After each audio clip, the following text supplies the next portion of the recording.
Good morning, everybody, and welcome to Out Here Adventures. Today we're going to be in the outdoor kitchen smoking a tri-tip. A lot of folks will just grill tri-tip, slice it into steaks. I've always smoked it and slow cooked it. It ends up like a brisket. So come along, check this out.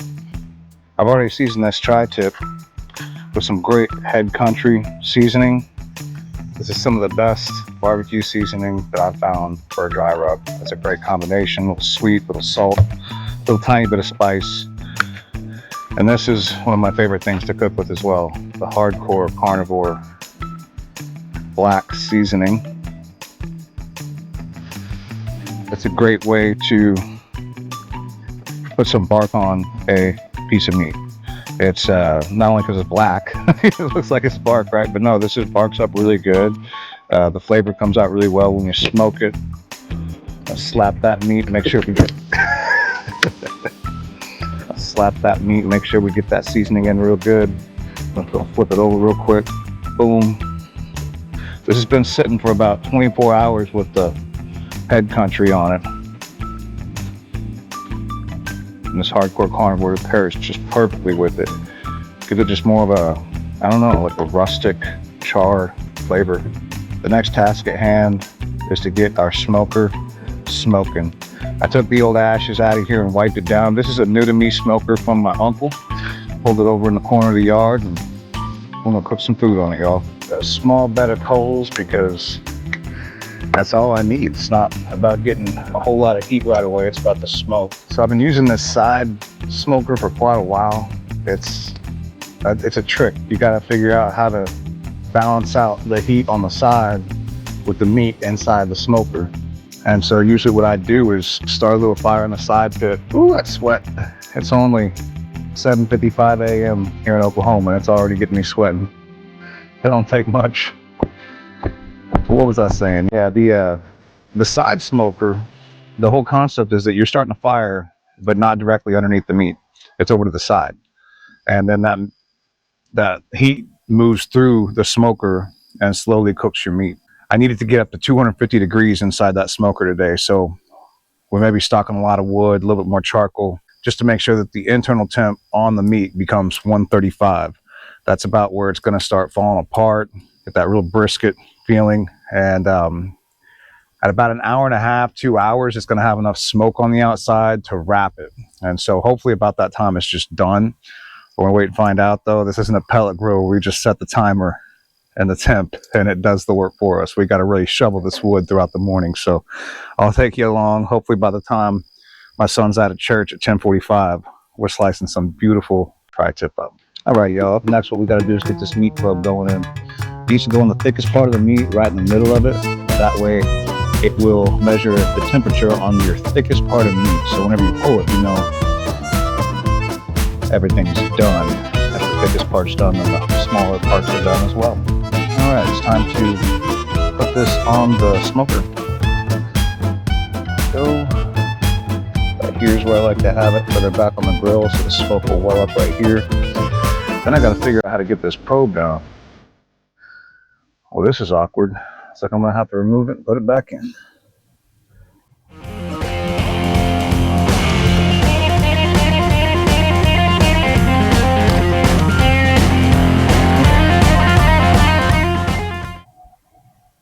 There we go. Okay, that hole was already started, so I just went right back in there.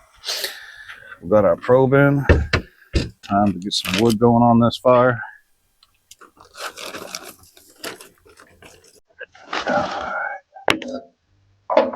I'll put a handful on top of here. I try to stack it up at first to kind of like make a nice mountain of wood that'll catch on fire eventually. Right now it's not going to right away, but give it time, all that charcoal will start to heat up. And we'll heat up that wood. And then it will start smoking our meat. So I'll open up the side vent as wide as it can go. I'll close that up a little bit later to keep the temp from getting too hot. I'm gonna wait until I start seeing some of this wood smoke. It'll throw off a lot different smoke than charcoal. Once it starts to smoke, we'll close down the meat door and let it start absorbing smoke. You can see it's already getting started. Some of that wood down at the bottom is next to those hot coals. So I'm gonna go ahead and pull this down. We're gonna close this up. And hopefully before long, this is showing 250. I'll go ahead and take my meat probe here. Okay, my last internal temp I was working with was 212. Right now it's 46, so it's a pretty easy probe to use. I'm just gonna set this down to 130. Give me a heads up. I'd like it to be 135, but if it's beeping at 130, that means I'm not late. We're out at 135, I wanna pull it out. The reason you don't get it that hot when you're barbecuing, the whole concept is that you're leaving all that fat in there. It doesn't cook out. And that fat renders down and becomes flavor. And flavor is what it's all about. So whether it's a salmon, a steak, or in this case, a tri-tip steak / roast, you want a lot of marbling, a lot of fat. And when you cook it the right way, that fat becomes like the reason we eat. I didn't realize it when I was younger. I used to throw away the fatty pieces. Now I can't wait to get my hands on them. All right, so we'll leave her closed up for now. I'm gonna set a timer for 15 minutes, come back in just a second and take a look. Let's go ahead and get cleaned up and drink some coffee because the sun is just now coming up, everybody. All right, it's been about 20 minutes now. I know I said 15, but as you can see, that wood's already starting to burn down. So I'll close this back up. I've done 15 minutes, checking every 15 in the past, and it just doesn't give me enough time to really see the wood burn down. You can see that 20-minute mark, it's already catching really good. Okay, there we go. That should be plenty for another 20 minutes. And we can see the internal temp is already up to 160, a little bit over 150, between 150 and 200. So looking good so far. We'll check back in here shortly. All right, everybody. So we let this get a little bit hot. It's almost up to 300. Our internal temp right now is standing at 95, so it hasn't completely fried the meat. That's good to see. It's been about maybe 45 minutes, maybe an hour since we started it up. At first I had this box wide open, just trying to get the heat built up.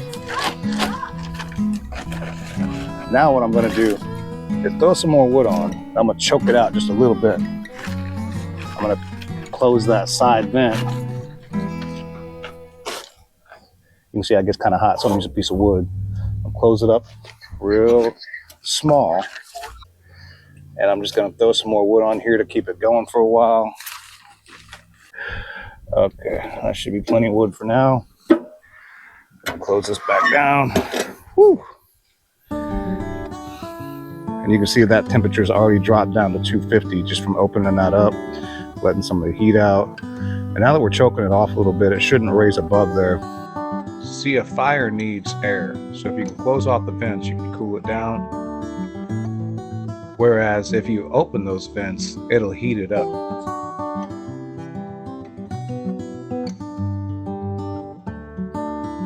Close it just a little bit more for a little bit until it cools down. And I got my thermometer reader, a meat probe, right up here on top of this vent, because it just sits perfectly. And we're gonna kind of toke this out as well, just enough to keep that cord going through it and some smoke coming out. And hopefully this will come back down. In fact, I may open up this main cavity, just kind of keep the temp down.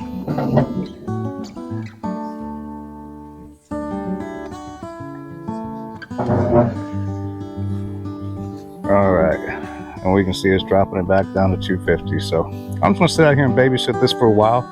Like I mentioned before, these side smokers, it's not a pellet grill you just set and let it sit. You got to be hands-on out here, keeping an eye on things. And so we'll check back in here in about 20 minutes.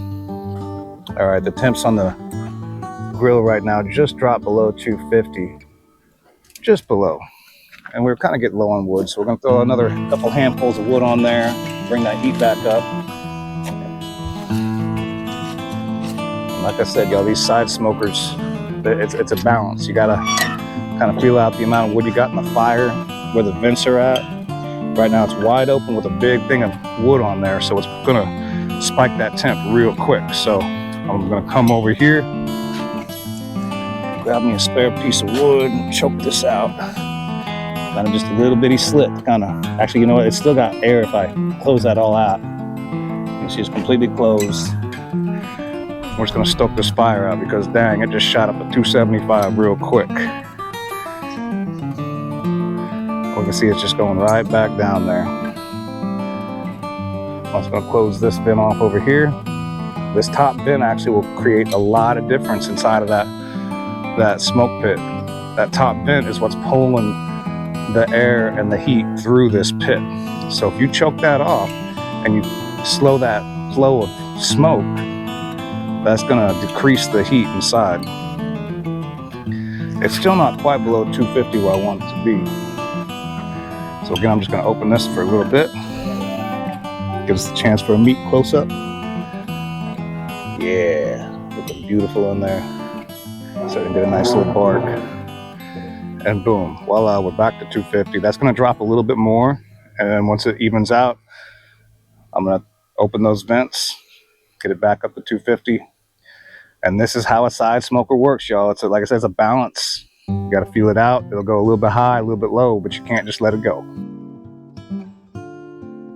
So if y'all are new to the side smoker, I'd suggest trying a salmon. If you like salmon, I have a great recipe in some of my short videos. I'll make a more extensive one eventually, but a side smoker really takes time to get used to. This isn't automated. It's not an oven that's gonna stay a specific temperature. And what I'm doing here is opening and closing vents to either allow or prevent air to flow through my cooking space, because that air is what's making the heat rise or lower. I like to use this same method of cooking on backstrap for whitetail deer, so venison, right? You could do the same thing with an elk, I'm sure, or any other kind of elk, deer species, right? But yeah, well, I'll smoke this right up to 135 with that hardcore carnivore seasoning. I like to cross hatch it with a knife, soak it with some garlic olive oil. I'll pull it out at 135, hit it with some beef tallow, and then sear it for about 1 minute on some really hot Blackstone or something. So y'all can check out those videos in my feed as well. So let's get back to this whole tri-tip smoking, excuse me. All right, y'all. If you can't hear the beep, our meat has reached the internal temp of 130. At this point, you could pull it if you wanted to and just let it sit. It's been maybe an hour and a half working on this fire. And from the footage y'all saw earlier, we've been fighting fire, literally. Okay, so right now we're at 131. I'm gonna bump this up to 135. That way it'll beep at me once it's 135. At that point, we'll pull it out. We'll wrap it in some foil. But yeah, this morning I just been having a good time sitting out here, enjoying this beautiful morning. The sun is just perfectly coming over the fence now, so I'm getting a little hot. I'll get sweaty a little faster. Right now it is 75 degrees here in Bixby, Oklahoma. It's going to get up to maybe 88 today, so it's going to be a beautiful day. It's been up in the hundreds here lately, so good time to get some work done around the house. Right now the temperature on the grill I think is about 240-ish, which is fine. If I stoke it too much right now, it's gonna push that temp up real fast. These last few degrees of temperature, I want it to climb slowly, especially since the smoker got up to like 275 for a few minutes there. I think it reached 300 for a few minutes earlier, but a lot of times I'll let it do that when I first start the smoker because I'm trying to get that heat level up. Didn't mean to let it go to 300, but this is nice having a thermometer on my smoker. My old smoker didn't have that. It's just a plain Jane smoker. It will have a side box. I'll show it to y'all sometime. It's put away. I've used it so much that the smoke created a layer of resin inside the smoker. And so now when you close the lid, you have to pry it open because that resin just sticks like glue. I think if I spark a fire down the bottom of it, it'll catch it on fire and it'll just burn it off maybe. Maybe we'll do a video about that. Okay, so right now my meat's at 133. It's stalled there for a few moments. That's good. My fire is getting down to around 240, maybe 230. Just barely opening that top one.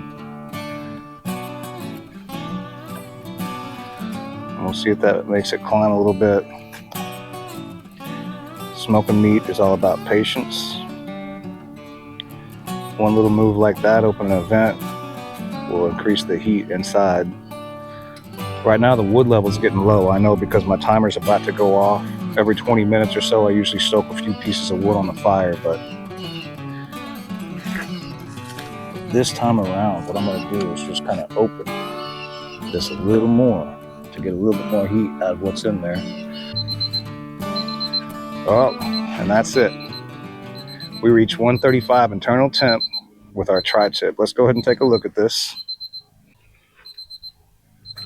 All right, y'all, let's go ahead and open this up. There we are. So it's got a nice little bark on it, nice little smoke layer.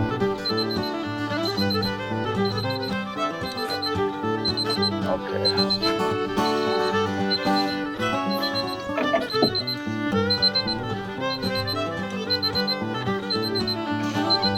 Let's see if this, oh yeah, nice and jelly-ish still. In fact, here, let's leave this here.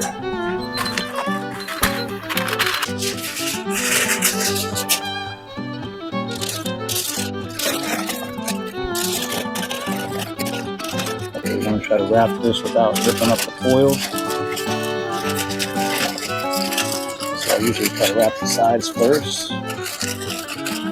I'll pinch that off. What I'm trying to do is seal this tri-tip so that we don't over smoke it.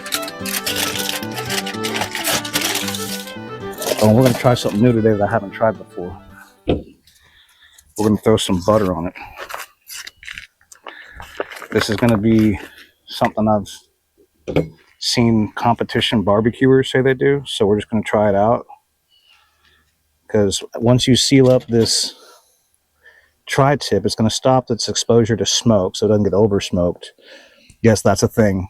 I've accidentally messed up on ribs and they almost numbed my mouth because of all the smoke inside of them. We'll save some butter for bread later. Okay, so now we can see we got those butter pieces just sitting waiting to become delicious parts of the meat. I'm going to wrap up this other side, seal it off to keep all the heat inside and keep all the juices inside. Okay.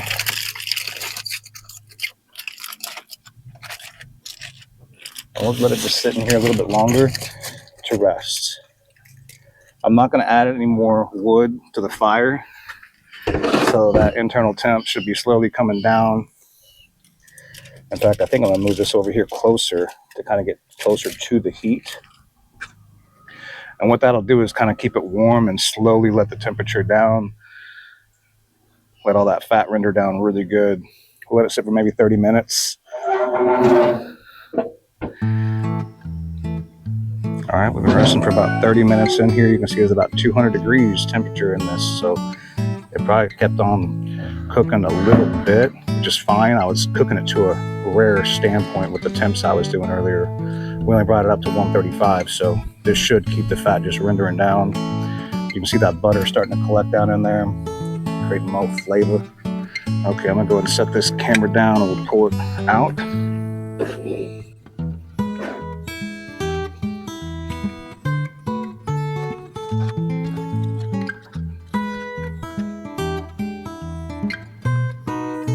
Okay, so now we got that out of the heat zone. We're just gonna keep it here in the shade until Mama gets home from picking the son up from church, and then we'll dig into this tri-tip. It smells so good right now. It's hard not to get started, but letting it sit should just give it more flavor. All right, welcome back, everybody. It's time to cut open our tri-tip and check our work. All right, the first step is to get it out of this foil, unseal it. You can see that butter melt it across it beautifully. I'm not gonna throw this away because this may be some great seasoning for afterwards. Let's go ahead and pick this up, set it right here. And it feels jiggly, it feels yummy. I can't wait to try it out. All right, so a tri-tip when you go to cut this, you gotta understand that the meat grain runs long direction over here, right? And then over here, it runs like this. And so you wanna cut it about this elbow right here. You wanna make sure and cut against the grain of the meat for tender bites. Oh yeah. It's a perfectly medium rare right here. You can see all that beautiful fat rendered down, a nice smoke ring around the outside of it. That's what it's all about, folks. Oh, that smell is just intoxicating. All right, so we're gonna start out by cutting the small side. Again, these striations run about like yay, and so I'm just gonna cut it at about a 45-degree angle from here.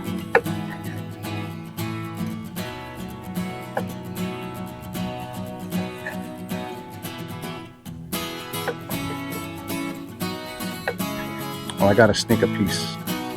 Oh, that's so delicate.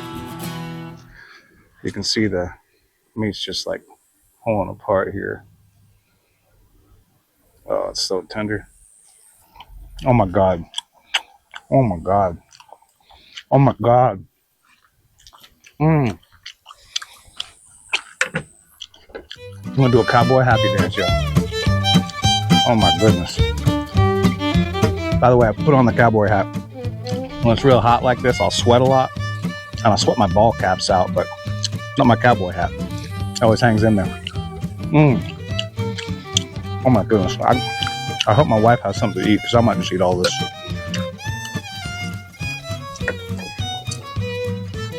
Now inside, the wife is prepping some potato salad. We got the baked beans on the smoker right now.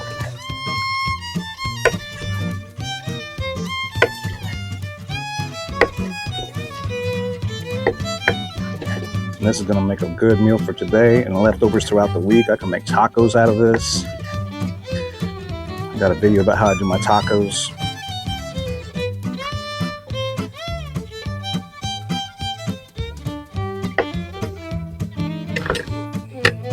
Okay. We'll tuck this back in there. Get away, flies. Take it inside here shortly because these flies are getting on my nerves. Okay, let's go ahead and cut up this side. And you can see that gelatinous fat there. It's just so soft and rendered down. I could probably slice this a little thinner if I wanted to. There we go, and you can see the grain of the meat turns into these little capsules. That's how you know you cut it the right direction. You don't want those long, stringy pieces of meat when you're eating. All right, so after we get this all sliced up, we'll go inside. The wife has the sides just about done. I'm sure she'll sneak a bite of this before the sides are done, just like I will. And once we're done with that, we're going to pick up the boy from church and go out scouting. Got a couple hunting cameras that need some maintenance out in western Oklahoma. Got a 3-hour drive there and a 3-hour drive back.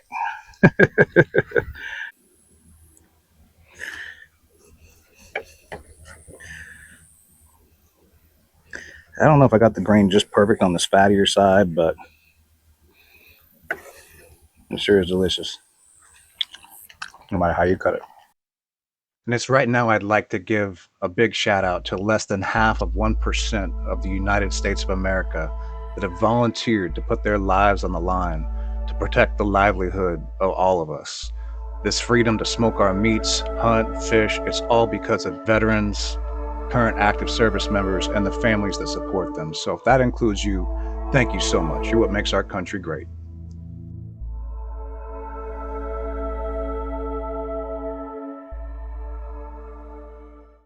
It turns out the fattier side was cut just perfect. Now let's go ahead and take this inside. I've got a rough bunch in the house that are waiting on a taste test. So let's go ahead and cut to the taste test scene here. Hey, he's got the good stuff. I just got a potato. Should I cut it in half and share it? No, my dogs are good dogs. They're gonna get a whole piece. Yeah, you're welcome, Nova. Here you go. This is for Bo, Nova. Here you go, Bo. Bo's gentle. Thank you, being such a sweet boy, Bo. And then Annie, our little orphan. Let's get her a nice rendered fat piece. Oh my goodness. There's kings that don't eat this good, Annie. There you go, Annie. Yes. Did you like that, Yummy? I think they liked it. I didn't hear any complaints whatsoever. The wife and I ate like king and queen that day.